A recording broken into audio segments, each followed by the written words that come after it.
Hey guys, it's Nick the Booksmith. Welcome back, welcome back. So I thought I would grab the Commonplace book today. I've got some things that I wanted to jot down in it from various places that I have little notes taken. So I thought I would do that today and say hi. Hi. It's been a minute. You know, stuff just happens and then you think you're gonna film a video and then life grabs you by the ankle and it yanks real hard and you land on your face and then you go, okay, I will not make a video today. Fine, just whatever, life, just no videos. So I've got a couple of my notebooks that I either carry around with me. Usually this one is in my bag, whatever bag I'm carrying. Not that we go a lot of places anymore, but like I had a couple doctor's appointments this morning and that kind of stuff. So this one is usually in my bag. Gwen made this for me. It's beautiful. I love it. And then Colette sent me this planner book. It's a Daphne's Diary. So this one stays, usually it goes back and forth from like the bedroom to the living room. So this is where I write down little things when I'm not in my office where I can actually do something or make a post-it note or something like that. And even though Daphne's Diary, as far as like aesthetic, maybe I'm not usually this bright and cheerful as I'm usually dark and disturbing. Okay, so there's a couple of notes there. And then in this one, there we are. So this is some notes that I took while I was out and about one day. Well, 2 days, as you can see, different colors.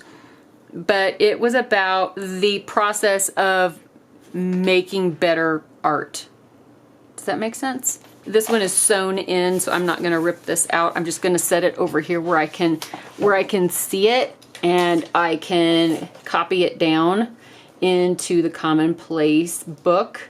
And I need a clippity so it doesn't close on me like so. Okay, and these are some of my favorite things from Trader Joe's. The mango, the gummies. Okay. So I've already eaten half the bag because that's what you do when you have to fast overnight and you can't eat anything in the morning because you have to go have blood work drawn and it's a fasting test and you have, so hungry. And I had to go to the doctor right after I went to the lab and I'm sitting there going, oh, let's get this over with, I'm so hungry. Okay, let me find a page. You know what? We're just gonna do it here. I have been remiss. There has been nothing written in here. We're gonna remedy that situation today. I got a question on one of my older videos and it was a concept journal that I had made and it was Poe's Ghost. And for those of you that have been with me for a minute, you might remember Poe's Ghost. It has nothing to do, nothing supernatural. It was just a little fictitious story, a little add-on that I made about Edgar Allan Poe and Frances Osgood, which was a woman he was having a fling with, and my story behind that I made up about them, which who knows, it could be true. But anyway, one of the comments was they wondered why there were lots of bits and pieces of different kinds of scraps of paper, just old scraps that were tucked in or whatever. They said that the Victorians, they had access to paper, but that wasn't the point. So this is what I wrote down when I read that, and that's what I wrote. That is the beautiful thing about art. It is under no obligation to make sense or to be reasonable. It just is. It's like looking at a tree and saying, well, how come it has more leaves on the left than it does on the right? Doesn't it know that it would be more balanced? Well, you know, it is what it is. When I make a book, or especially a concept journal, being reasonable or making sense is not usually part of my criteria. And then this that I wrote down, these thoughts that I was writing down, is talking about when, and everybody does it, we are all guilty of this, so please don't feel like I'm picking on anybody because this is human nature. We compare ourselves to others.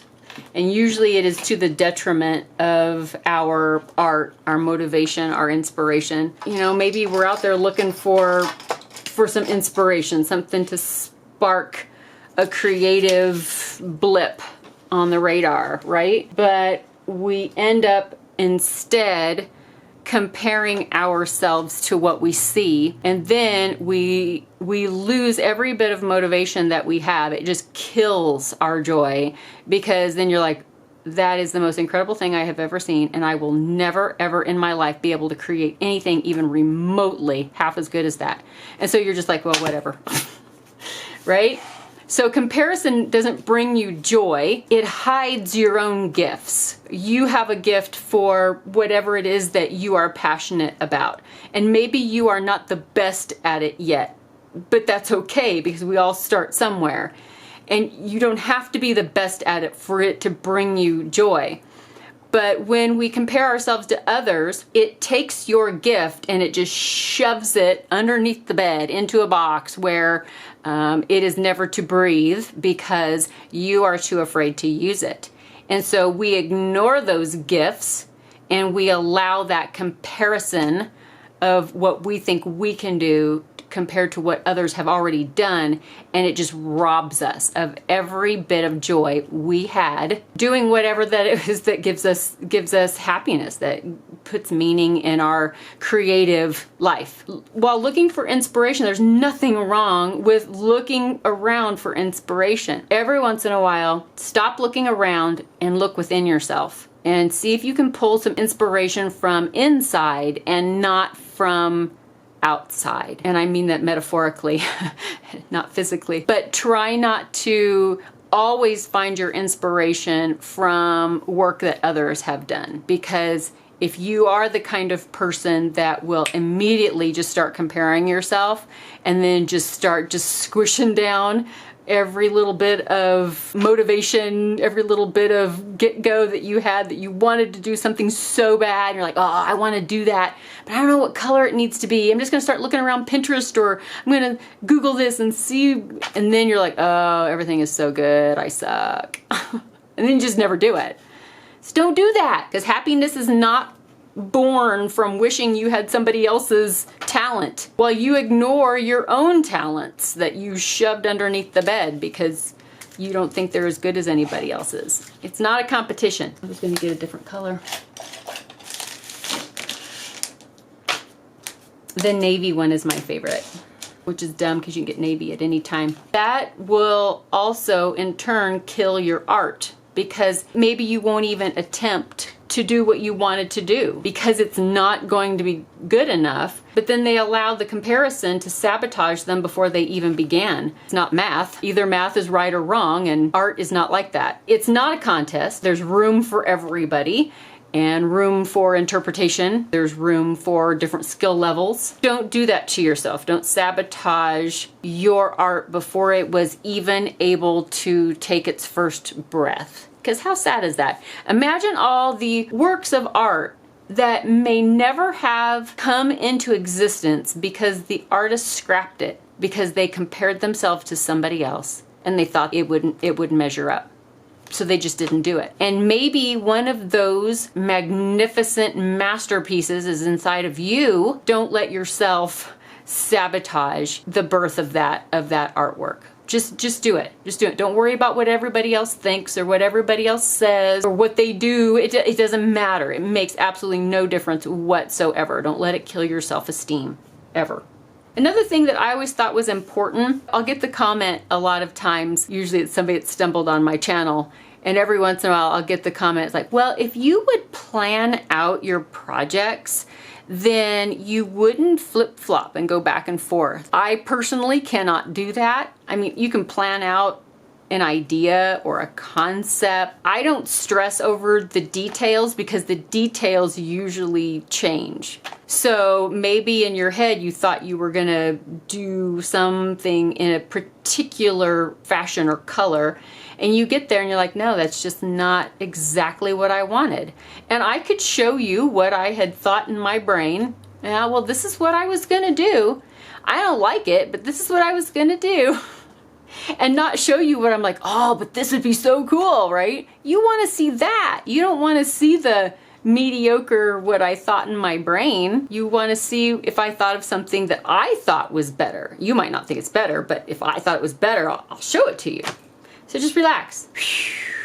Relax. Start thinking a little bit outside the box. Loosen your grip a little bit on any particular pattern or technique or method.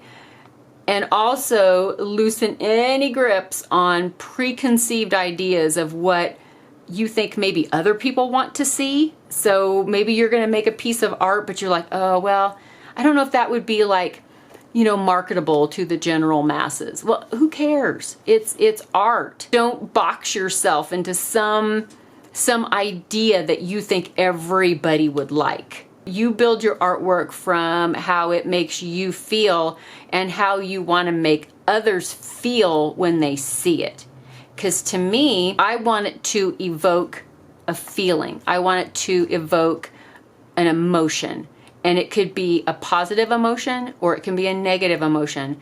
But as long as it's pulling emotion when somebody sees it, that's its job.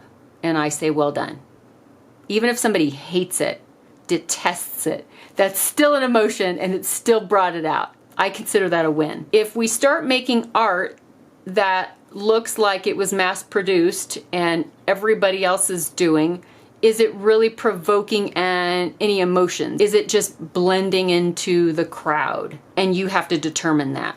You have to determine whether or not your pieces of artwork reflect you, or if they reflect what you think others want to see, or they reflect Judy's artwork because Judy's awesome and you love Judy, so all of your artwork looks like Judy's. But then you're reflecting Judy's soul. You're not reflecting yours. That's something that everybody has to analyze, how they feel about it. For some people, they just want to craft. They just want to create beautiful things. There's nothing, absolutely nothing wrong with that. There is perfunctory art and then there's conscious art. So perfunctory art is like, it's creating things that have already been created, but they're beautiful, so you're creating them. And there's nothing wrong with that. It's wonderful. Conscious art isn't born from outside of you. Conscious art is born inside the artist. So it is a mindful expression of the artist. It reflects nobody else. Other people may look at it and love it, and maybe it speaks to them, but it is not their reflection. It is the reflection of what is coming from that particular artist. So that was basically my thoughts in those paragraphs. I don't know how I'm going to sum that one up. That is kind of the gist. I wanted to transfer it to my Commonplace book. It was great being with you guys today, and I will see you really, really soon in the next video. Bye, guys.